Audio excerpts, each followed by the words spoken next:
I want to start today by asking you a question. And here it is. Do we still care about other people? I mean, do we truly, honestly still care about other people, even if we don't know them? A newspaper reporter apparently hired someone for a couple of hours just to lie next to the curb of an inner city street, a very busy street. And guess what? No one stopped to ask him if he was okay. In fact, there was another article where it told a very tragic story. A woman was being molested. In fact, she was attacked brutally.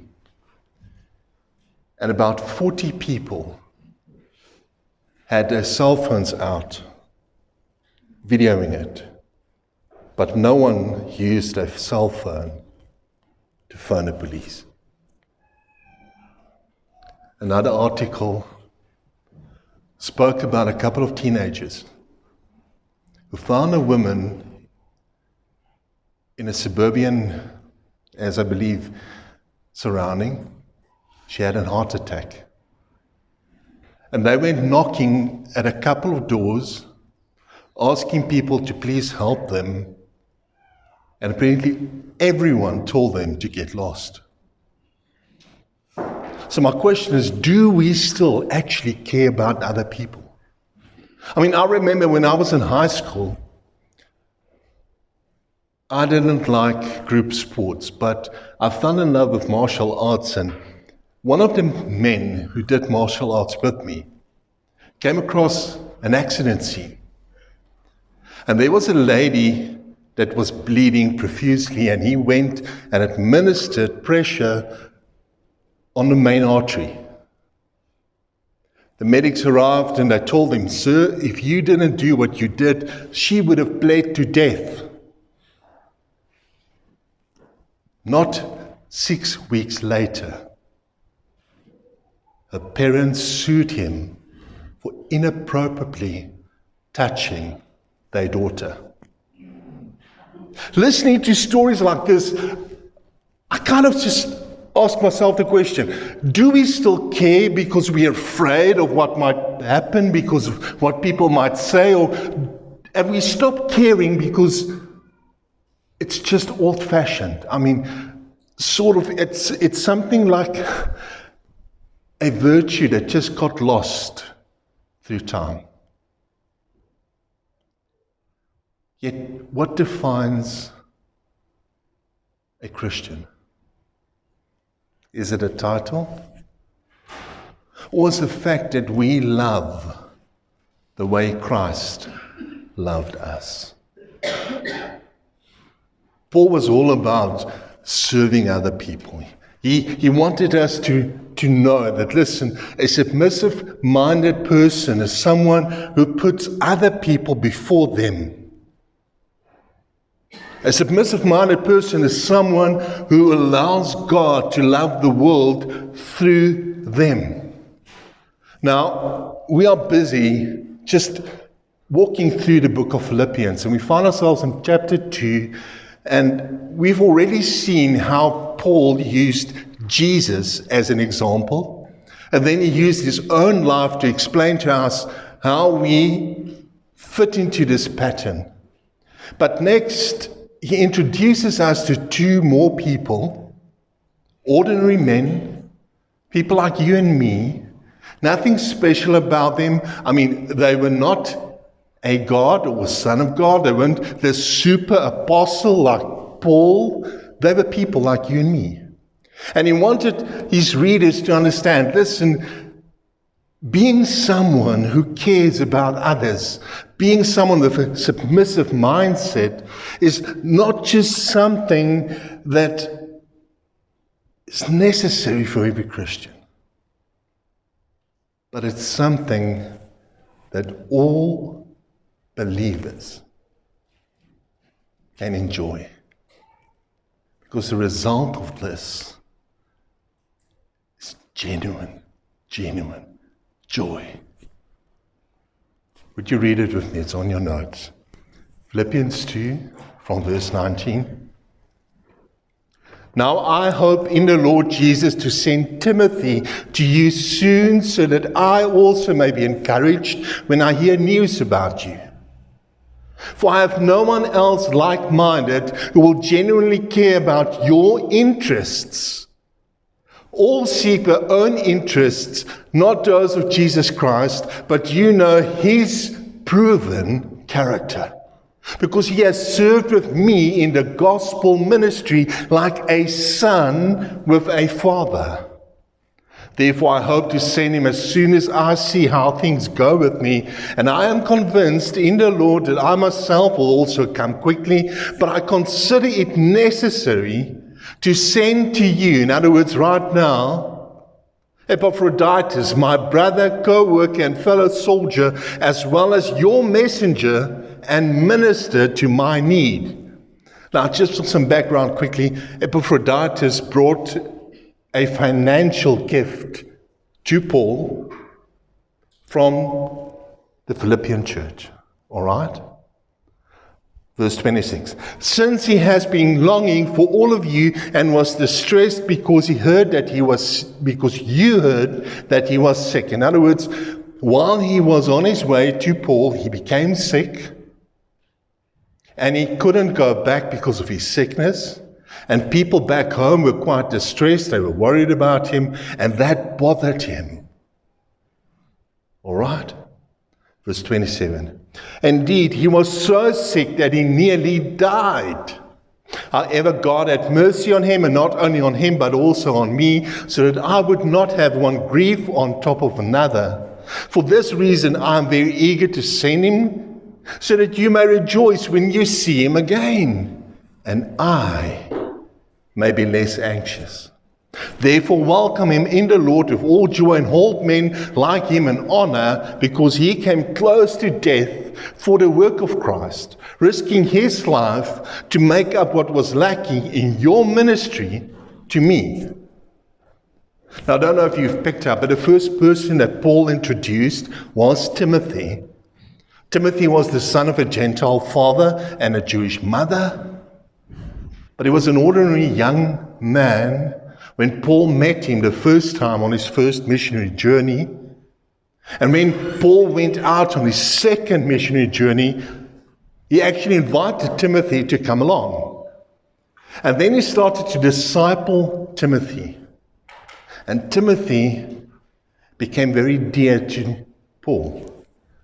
Paul started to call him his son in the gospel. And Timothy ended up being like Paul, like-minded. But it wasn't always this case. Timothy had to grow up. He had to adopt the same mindset as Paul. And I believe he did so because not only did he see the effect, the result of Paul's ministry, but also the way that Paul thought, the way he spoke, because of the things he did. So Timothy bought into this mindset. He adopted it. He made it his own. And we know this because Paul specifically pointed to Timothy and he said, you know what, guys, I want you to know this. He is like-minded, like me. He thinks the way I think. He feels the way I feel, because I don't know of anyone else who would care as much for you like I do, except Timothy. In other words, would you write there on your notes this morning? A submissive mindset can be taught, but only means something when caught. Let me explain.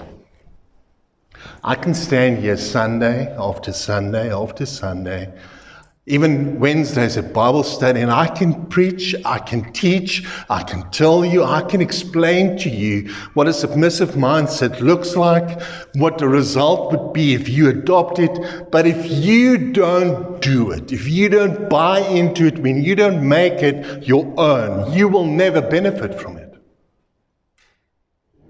I mean, I can teach you. It can be taught. But it will only mean something to you when you start doing it. Paul didn't simply choose to invite Timothy because he liked him. But Paul was convinced that Timothy not only talked the talk. He didn't simply talk the talk. He literally walked the walk. Paul knew this, and he even reminded Timothy about it when he wrote him a second letter. And in 2 Timothy 1 verses 5 and 6, he said the following. He said, I recall the sincere faith that was living in your grandmother, Lois, and also in your mother, Eunice, and I'm convinced that also lives in you. Therefore, Paul reminded him, I remind you to keep ablaze the gift of God that is in you. You see, there's no shortcuts in your journey with Jesus. In fact, it's dangerous if you take a shortcut. One pastor told this story. He said there was this famous DJ in town, and he came to him and he said, I've recently gave my heart to the Lord. I've become a fellow believer. I'm a Christian, and I want to use my talents to further the gospel. I want to use it because I know that I'm famous and people like me. So I want to use my talent as a DJ to produce music to further the gospel. Pastor said to him, that's amazing. But before you do that, join a church. Just sit and be discipled before you go out in ministry. And this guy said to him the following. He said, don't you know who I am? Don't you know the influence I have over young people? The following I have on Twitter? Don't you know what I can do for the kingdom? So he got up and he went and he started his own ministry. It wasn't 11 months when he fell into sin and adultery. His wife left him. He was penniless. No ministry. No one to support him.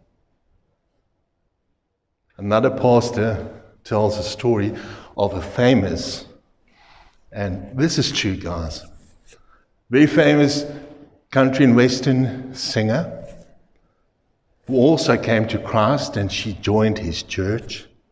And after a couple of Sundays, she approached him and said, you know who I am, you know my talents and everything. I want to join the praise and worship team. And I want to become the one who leads this team. I believe that I can contribute to this church. And he said to her the following, he said, that's awesome. I would love to see you up there. But do me a favor. For a year, just be here. Don't do anything. And he said, and after about 11 months, he walked into church one Sunday morning and he saw this lady through the window outside picking up papers. And he turned to his wife and he said, she's ready. She's ready. Would you write there on your notes? If your branches grows farther, then your roots grow deeper, you will eventually topple. If you start doing so much without growing in Christ, sooner or later, you are going to run into trouble. Timothy, I believe, was rooted firmly in the same soil as Paul. Therefore, when Paul reached the end of his journey, the end of his relay race, he could take the baton and he could hand it over to Timothy and say, now you carry on where I'm leaving. Now you go and do what I cannot do anymore. Paul, I believe, understood, and Timothy as well, that a submissive mindset is something to be nurtured, something to be developed over time. It's not something that just happens like this. In fact, listen to what Paul had to say about the Macedonian churches. Now, at this stage, what happened is these churches came together and they collected a huge sum of money to contribute towards a cause. Yet they did so while they were suffering severely. There was affliction and also poverty in that region. And Paul, writing to the Corinthian churches, wanted them to know something about the Macedonian churches. So he wrote in his second letter, chapter 8, verse 5 to following. They gave themselves first to the Lord, and then, by the will of God, to us. In other words, right there as well, when we submit to God, when we submit to Him first, and then start serving others, we will get to the place, that point in our lives, where we will develop and reap the reward of a submissive mindset. When we give ourselves to God first and then to others second, God will be able to start to work in us in order to work through us. I mean, just look at the second person Paul introduced through his letter, Epaphroditus. He was, as I said, a fellow Philippian believer, but he risked his own life, his health, his everything, his livelihood, to go and minister to Paul's need. Paul said, you know what, he almost died doing so. And here's the thing. He did it because he cared. He was willing to put other people before himself. Now, I don't know a lot about him. I don't know a lot about Epaphroditus, in other words. But Paul called him three very interesting things. He called him a brother, a companion in labor, and a fellow soldier. And when you go back to Philippians chapter 1, where Paul talks about the gospel, then you will find that these things are kind of like parallel to the three things that define what the gospel is all about, according to Philippians chapter 1. When he called him a brother, he was talking about the fact that, listen, he understands what fellowship, according to the gospel, really means. When he called him a companion in labor, he was actually saying, you know what, listen, I want you to understand that he's doing what I'm doing. He's spreading the gospel. When he called him a fellow soldier, he was saying, listen, he understands the fight, he understands the danger, and he's doing everything because of the gospel. Epaphroditus is what we would call today a balanced believer. See, there are a group of people in the church, unfortunately, who overemphasizes fellowship above sharing the gospel. To them, it's just about their little church, about us, about having a good time. And don't get me wrong, you know what I've been saying the last couple of weeks, that the end goal of man is God's glory, and we glorify Him by enjoying Him to the max.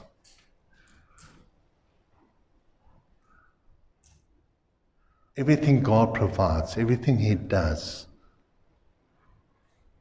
He does so because He's sovereign. He does so because He enjoys doing it. There's a purpose behind everything that God does, and He does it for Himself. And He uses us for His own enjoyment. I know that sounds this morning very self-centered. But remember, God made you and me. I'm still a little child, a little boy in my heart. And here's why I'm saying that. One of my favorite hobbies is collecting Lego.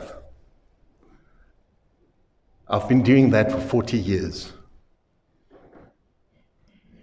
And if you go into my house right now, you will find a huge double bed layout of a little Lego city town that I'm busy building, and it's taken me 40 years to start to accumulate and get all the stuff that I needed to build what I envisioned as a child of 6 years old.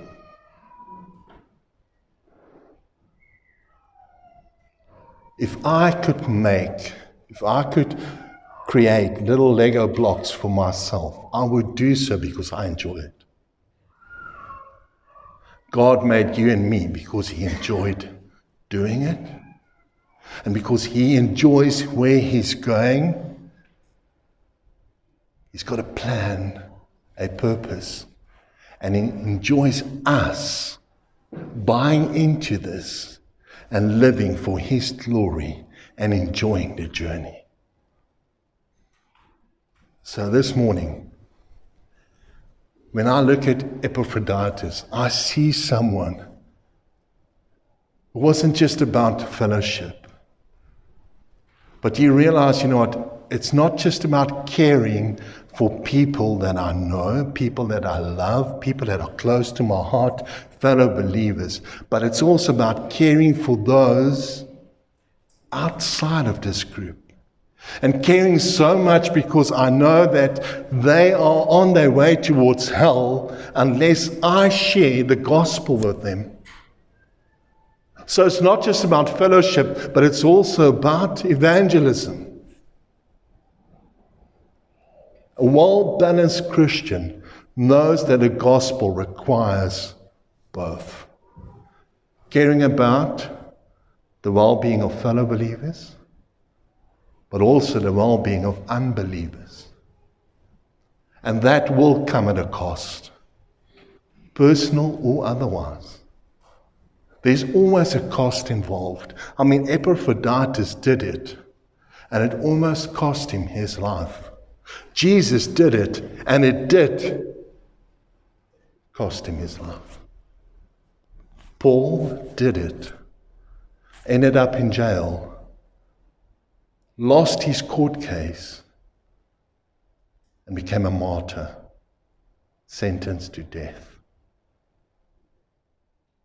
Timothy did it, and people laughed at him because he was so young.